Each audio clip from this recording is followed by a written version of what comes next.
प्यारे बच्चों नमस्कार। आज हम पढ़ेंगे प्रश्नावली 1.3।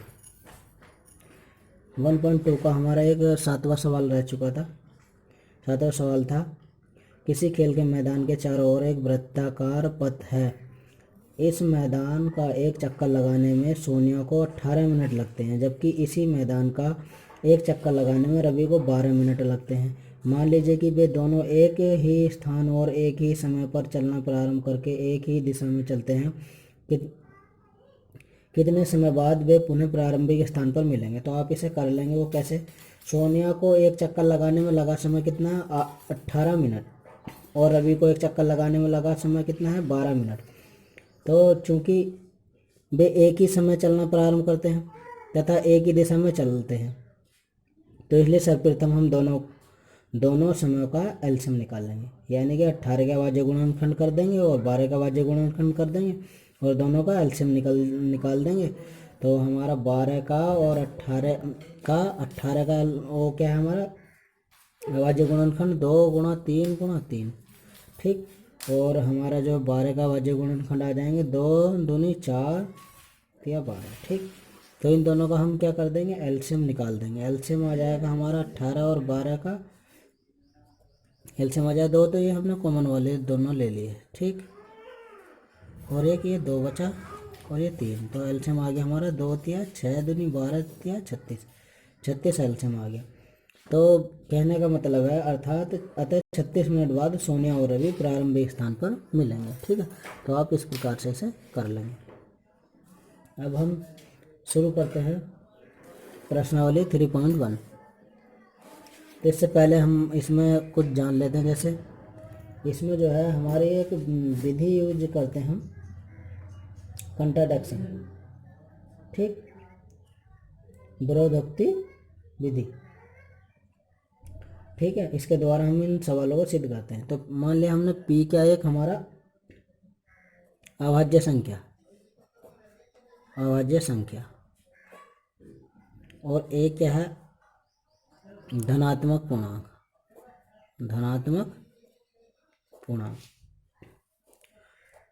पी अपॉन ए स्क्वायर। ठीक।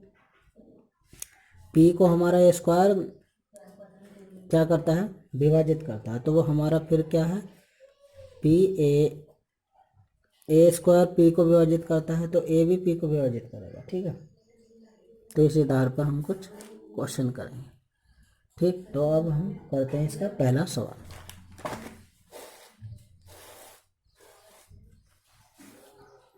पहला सवाल है हमारा इसका, सिद्ध कीजिए कि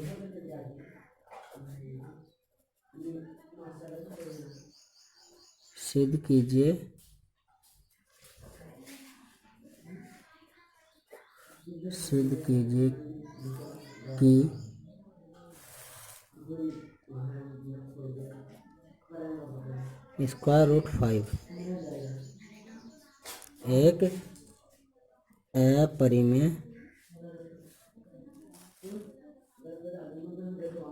अपरिमेय संख्या है। ठीक। ये हमें सिद्ध करना है कि ये अपरिमेय संख्या है। ठीक है। तो विरोधोक्ति विधि से हम इसे करेंगे कैसे?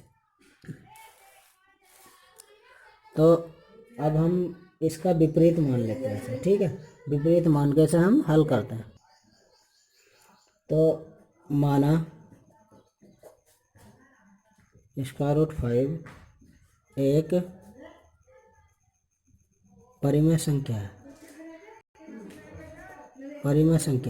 ये मान लिया हमने कि स्क्वायर रूट 5 एक परिमेय संख्या है। ठीक। जो दिए गए के विपरीत है। ठीक। जो दिए गए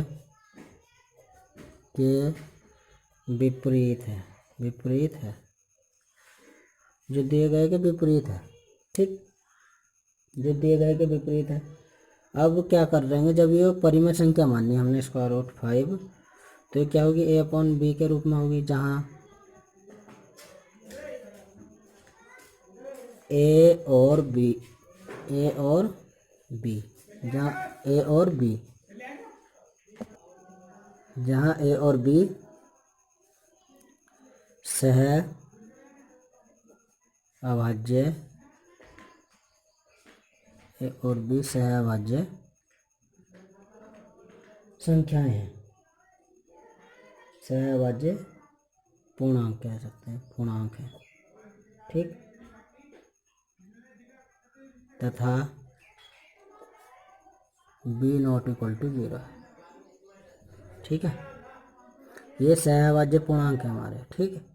तो अब सहअभाज्य पूर्णांक क्या होते हैं, जिसमें सहअभाज्य पूर्णांक तो लिख लीजिएगा, सहअभाज्य पूर्णांक वे संख्याएं जिनका संख्या एक के अलावा अन्य कोई उभयनिष्ठ गुणनखंड न हो, जिसमें जो है दोनों में एक के अलावा कोई भी कॉमन ना हो, ठीक।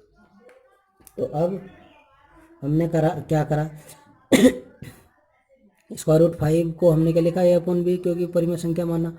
तो अब बी की इधर मल्टीप्लाई कर दी तो हो गया स्क्वायर रूट 5,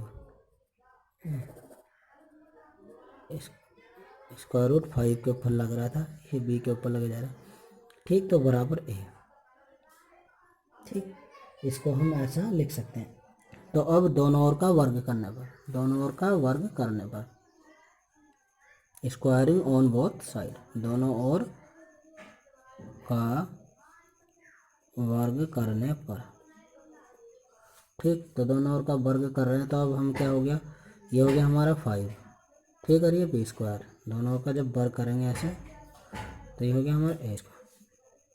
तो इसमें क्या है हमारा, अब हमें ये पता लगा कि इसको क्या कर सकते हैं हम, इसको हम समीकरण 1 नाम दे सकते हैं। इससे क्या पता लग रहा है हम कि अगर जो हम इसमें जो है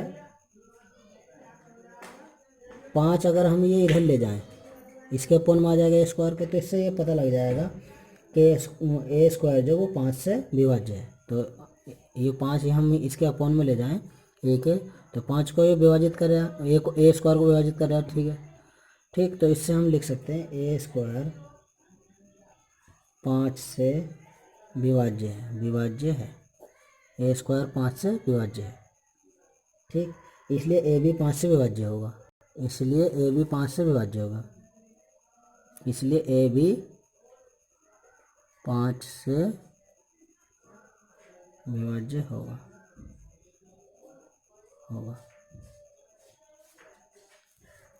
ठीक।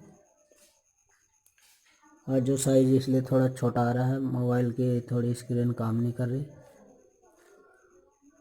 ठीक, मोबाइल में दिक्कत है, तो इसलिए छोटे साइज में आज वीडियो बनानी पड़ रही है। तो अब इस कथन को हमने क्या नाम दे सकते हैं, इस कथन को नाम दे दिया हमने ए, या कुछ भी आप अपने समझ से नाम दे सकते हैं। तो अब क्या करेंगे हम आगे, ए बराबर 5 हम ले सकते हैं, एन ले सकते हैं, कुछ भी सी ले सकते हैं, आप किताब में सी लेते हैं ज़्यादातर। एम एक पूर्णांक है, एम एक पूर्णांक है, ठीक। ए बराबर 5 एम, जहाँ एम एक पूर्णांक है, तो ए बराबर 5 एम हमने लिया, तो ए बराबर 5 एम हम कहाँ रख देंगे, समीकरण 1 में रख देंगे, को समीकरण 1 में रखने पर, को समीकरण 1 में रखने पर, 1 में रखने पर, ठीक, 1 में रखने पर, तो इसको हम समीकरण 1 में रख देंगे, ठीक, 5 एम को। तो समीकरण 1 क्या थी हमारी, 5 बी स्क्वायर, तो एक ही जगह हमने रख दिया 5 एम का स्क्वायर, ठीक। तो 1 में रख दिया, तो ये हो गया 5 बी स्क्वायर बराबर 25, ये हो गया 25, इसका जो स्क्वायर आ गया 5 का 25 और एम का एम स्क्वायर, ठीक।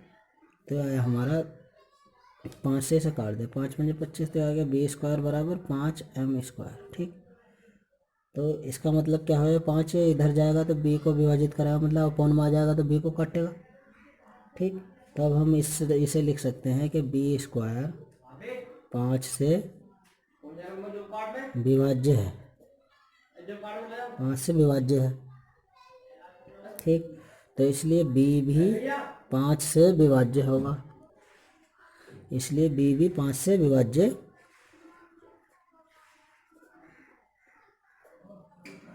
है होगा। ठीक है, ठीक। अब कथन ए व बी से हम क्या कह सकते हैं? कथन ए व बी से, कथन ए व, इसे कथन हमने बी कह दिया, कौन से वाले को कह दिया? बी।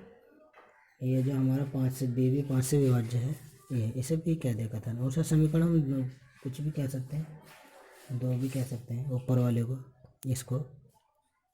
ठीक, तो कथन ए व बी से है, कथन ए तथा बी से अब हम क्या कहेंगे? ए तथा बी एक उभयनिष्ठ, ए तथा बी का क्या था? उभयनिष्ठ 5 था दोनों का। तो लिखूँ ये बात भी, ए तथा बी का एक उभयनिष्ठ